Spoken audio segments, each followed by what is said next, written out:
PM Modi आज मेवाड़ और मारवाड़ में गरजेंगे। इससे पहले कल उन्होंने चित्तौड़गढ़ और बाड़मेर में हुंकार भरी थी। मरुधरा से पीएम की पानी पॉलिटिक्स। अब आने वाले दिनों में आपके हक का पानी आपको मिलेगा, पाकिस्तान को नहीं मिलेगा। राजस्थान के रण में मोदी का मीठा दांव। चुनाव कोई पार्टी नहीं लड़ रही है, उम्मीदवार नहीं लड़ रहा है। देश का उज्जवल भविष्य चाहने वाले हिंदुस्तान के नागरिक चुनाव लड़ रहे हैं भाई। मरुधरा में नमो हुंकार। बोलेंगे भ्रष्टाचारी होशियार, भगोड़े पे कानून की मार, बंद में कालो कारोबारा, देशद्रोहियों पे कड़ा प्रहार, आतंक पे हो रियो आखिरी बार, दुश्मन हो जा खबरदार, घुसपैठियां भागिया सीमा पार, टूटेगा जात पात की दीवार, बहुत्ववाद की बेगा हार,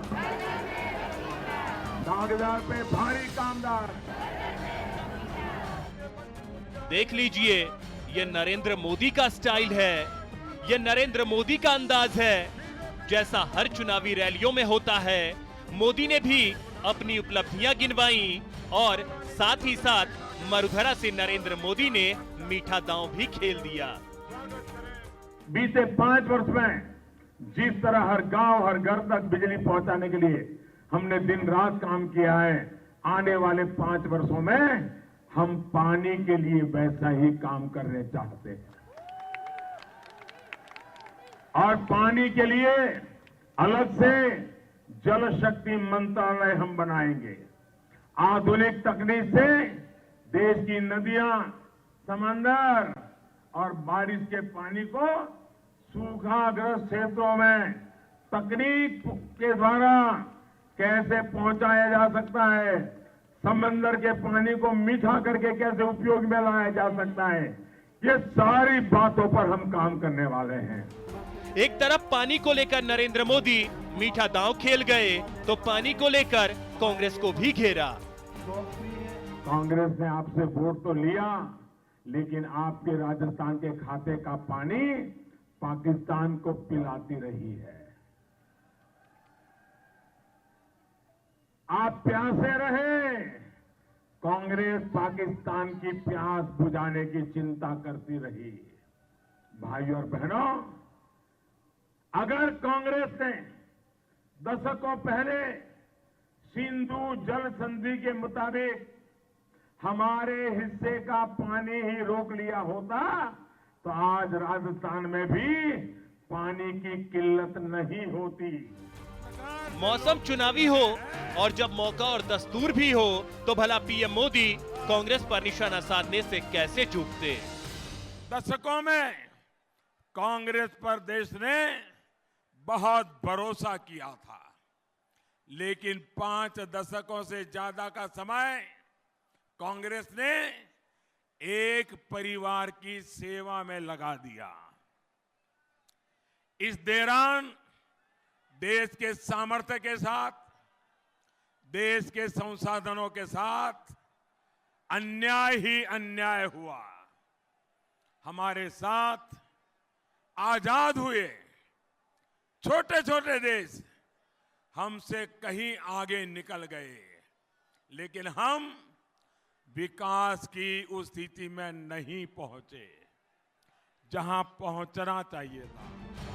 पीएम मोदी ने कांग्रेस को घेरा तो जनता से वोट की अपील भी की। अब 22 अप्रैल को नरेंद्र मोदी जोधपुर में गजेंद्र सिंह शेखावत के पक्ष में रैली करेंगे, तो उदयपुर में भी नरेंद्र मोदी की सभा होगी। Bureau report, news 18 Rajasthan.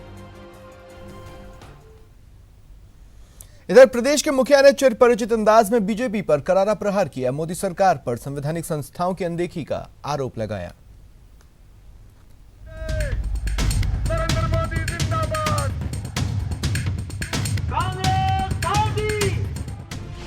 PM ने सीएम पर किया वार। तो सीएम ने पीएम को ठहराया कसूरवार। मरुधरा में वार अपरंपार। बाड़मेर के सिवाना में कांग्रेस प्रत्याशी मानवेंद्र सिंह के लिए वोट मांगने पहुंचे सीएम गहलोत ने बीजेपी पर संवैधानिक संस्थाओं की अनदेखी करने का आरोप लगाया। जी अमित शाह जी दो की जोड़ी काम करे देश के अंदर, दो लोग राज कर रहे हैं देश में, जो कि लोकतंत्र में अच्छी परंपरा नहीं है। अभी चंदे जी कह रही थी और किसी की चलती नहीं है और कोई किसी को जानता भी नहीं, पहचान बनने दी नहीं किसी की। बात संवैधानिक संस्थाओं के खत्म करने पर ही नहीं रुकी। मारवाड़ के गांधी कहे जाने वाले गहलोत ने मोदी सरकार पर इतिहास को तोड़ने मड़ोड़ने का भी आरोप लगाया। इतिहास तो इतिहास होता है, जो इतिहास को तोड़ते मरोड़ते हैं, नई पीढ़ी को गुमराह करना भी ये लोग सोशल मीडिया के माध्यम से। जवाहरलाल नेहरू के बारे में कितनी अच्छी बातें आती है, जो आज 10 साल तक जेल में बंद रहा हो देश के लिए, आज़ादी के लिए। जेल से किताबें लिखी हो, world glimpse of world history और भारतीय खोज, कोई नौजवान पढ़ ले, रोंगटे खड़े हो जाए उसके। बाड़मेर में मोदी सरकार की नीति और नीयत पर हमला करने के बाद सिरोही में रतन देवासी के लिए वोट मांगने पहुंचे अशोक गहलोत ने लोगों को अपनी सरकार की उपलब्धियां गिनवाई। गहलोत ने 5 साल तक बिजली की दरें नहीं बढ़ाने और गांवों में पानी का बिल नहीं आने की बात कही। बिजली के बिल माफ कर दे, बिजली का शुल्क लगेगा नहीं, बिजली नहीं पानी का बिल आएगा नहीं। बिजली का बिल तो आ रहा है, तो हमने वादा किया आपसे 5 साल तक बिजली की दरें नहीं बढ़ेगी, 5 साल तक दरें कोई नहीं बढ़ेगी। तो पानी के बिल हमने हमेशा के लिए समाप्त कर दिए गाँव के अंदर, और शहरों में बहुत मामूली बिल आएंगे। प्रदेश में चुनाव प्रचार करने पहुंचे पीएम मोदी ने देश को पिछड़ा रखने के लिए कांग्रेस को कसूरवार ठहराया। वहीं सीएम ने पीएम पर इतिहास की अनदेखी का आरोप जड़ा। देखना दिलचस्प होगा कि आरोप प्रत्यारोप की लड़ाई में जनता किस पर विश्वास करती है, किसे देश की कमान सौंपती है। Bureau report, news 18 Rajasthan. वैसे तो चुनावी समर में दावों की कोई जरूरत नहीं होती, पर कांग्रेस ने बीजेपी पर झूठे और बेबुनियाद प्रचार का आरोप लगाते हुए अपने प्रचार को शालीन करार दिया है।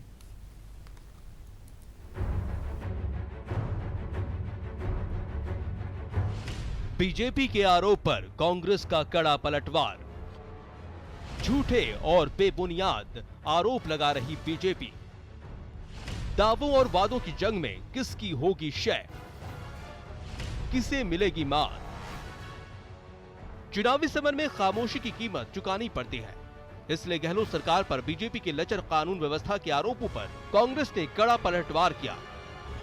शासित जो पूर्ववर्ती सरकार थी, जो महिला मुख्यमंत्री उसकी मुखिया थी, उस राज्य में महिलाओं को उत्पीड़न चरम पर था और वो खुद हॉस्पिटल के दौरे करती रही जब मासूम बच्चों के साथ दुष्कर्म हुआ।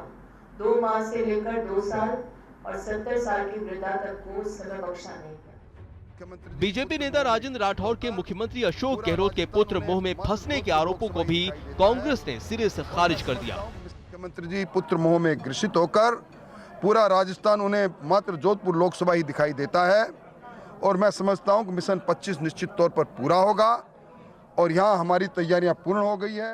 ये मानना है कि हमारे लिए पूरी 25 की 25 सीटें जो हैं वो वीआईपी सीट है।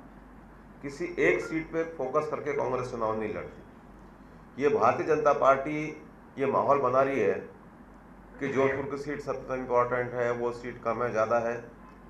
हम 25 पे पूरी ताकत के साथ चुनाव लड़ रहे हैं। चुनावी समर में प्रतिपक्षी के आरोपों की काट ही काफी नहीं होती, उसे चक्रव्यूह में घेरना भी होता है।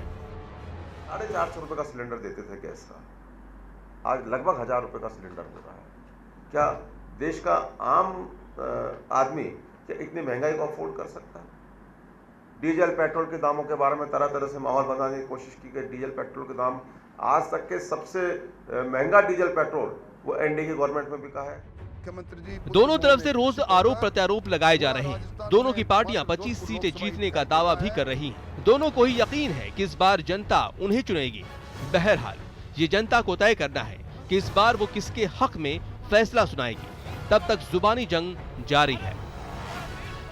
मुख्यमंत्री न्यूज़ 18 राजस्थान के लिए जयपुर से आसिफ खान की पूरा रिपोर्ट। राजस्थान उन्हें मात्र जोधपुर लोकसभा ही दिखाई। सामाजिक संगठनों ने केंद्र सरकार के खिलाफ जन आरोप पत्र जारी किया है। देखिए क्या क्या आरोप हैं जन आरोप पत्र में। केंद्र सरकार पर जनता का आरोप पत्र। सामाजिक संगठनों ने जारी किया जन आरोप पत्र। ये जनता का आरोप पत्र है मोदी सरकार के खिलाफ, जिसे विभिन्न सामाजिक संगठनों ने मिलकर तैयार किया है। केंद्र सरकार के कामकाज के आकलन के आधार पर जन आरोप पत्र जारी किया है। इस जन आरोप पत्र में 26 बिंदुओं पर सरकार पर तथ्यात्मक आरोप लगाए गए हैं। आधार अनिवार्य होने से लाखों परिवारों को हक का राशन नहीं मिला। बेरोजगारी की दर 7% बढ़ी, जो 42 सालों में पहली बार हुआ। 2018 में ही 1.1 करोड़ नौकरियां खत्म हुई। सार्वजनिक क्षेत्र के बैंकों से उद्योगपतियों ने 1.25 लाख करोड़ की लूट की। प्रधानमंत्री आवास योजना में मार्च 2018 तक केवल 8% आवास बने। 2,07,000 लोग सरकारी परियोजना के तहत विस्थापित हुए। 86% माताओं को मातृत्व हक देने से इनकार किया गया। आदिवासी विकास के लिए 52% कम पैसा आवंटित किया गया। कॉर्पोरेट को फायदा पहुंचाने के लिए कई कानूनों को कमजोर किया गया। पुख्ता सबूत के साथ एक एक चीज़ में कहाँ से लिया सूचना, कैसे हमें मालूम है, कितना हुआ नहीं हुआ, सब सबूत के साथ हमने एक आरोप पत्र तैयार किया है। इस आरोप को किसी ने कहा इस आरोप को कहाँ पेश करोगे? मत में पेश करेंगे कि हमारे हाथ में एक ही चीज़ है जिससे अपने विचार को हम अंतिम चोट तक पहुंचा सकते हैं। हम लोग इस आरोप पत्र में सीधा सीधा उनकी जो उनकी कमियां रही हैं उसको प्रस्तुत किया। जन संगठनों से जुड़े लोगों का कहना है कि आरोप मनगढ़ंत नहीं, बल्कि स्टडी और रिपोर्ट्स के आधार पर तथ्यात्मक रूप से लगाए गए हैं। देश भर के करीब 400 जन संगठनों की ओर से इस आरोप पत्र का समर्थन किया गया है। और क्या कुछ बड़े आरोप है इस जन आरोप पत्र को भी देखिए। आयुष्मान भारत के तहत प्रति व्यक्ति केवल 40 रुपए का प्रावधान किया। मेडिकल शिक्षा में प्रबंधन के कोटे को 50% कर दिया गया। 2017-18 में 14.5 लाख RTI आवेदन बकाया। 11 सूचना आयोग में से 8 में पद खाली पड़े हैं। बेनामी राजनीतिक चुनावी चंदा व्यवस्था से एनडीए का चंदा 12 गुना बढ़ा। संसद में बहस की संस्कृति और राज्यसभा को कमजोर किया। 189 पत्रकारों पर गंभीर हमले हुए। अब चुनाव एक टाइम है जब देखा जाएगा कि कौन क्या पॉलिसी लाएंगे, और कई बार हमारे जैसे लोग चुप हो जाते हैं चुनाव के दौरान। और वो हमें लगा हम बहुत सारे लगभग 25 बड़े जन संगठन जिसके अंदर छोटे छोटे बहुत ऑर्गेनाइजेशंस हैं, वो नेटवर्क इकट्ठे हुए और उन्होंने कहा हमने कभी भी भारत जब से आज़ाद हुआ 5 साल ऐसा नहीं देखा है जो एक आक्रमण रहा है सामाजिक क्षेत्र पर। आरोप पत्र में आम जन से जुड़े लगभग सभी बिंदुओं को छुआ गया है। जन संगठन इन्हें जनता के आरोप बताकर केंद्र से जवाब मांग रहे हैं। जयपुर से न्यूज़ 18 के लिए दिनेश शर्मा की रिपोर्ट। बड़ी खबर है, कल राहुल गांधी मेवाड़ में हुंकार भरेंगे। बेणेश्वर धाम में राहुल गांधी की कल जनसभा होनी है। मेवाड़ वागड़ के सियासी समीकरण साधने की कवायद के तौर पर इसे देखा जा रहा है। उदयपुर संभाग की 4 सीटों को साधने की जुगत में है कांग्रेस। राहुल गांधी का मंदिर दर्शन का भी कार्यक्रम है। 25 अप्रैल को कोटा में भी राहुल गांधी गरजेंगे।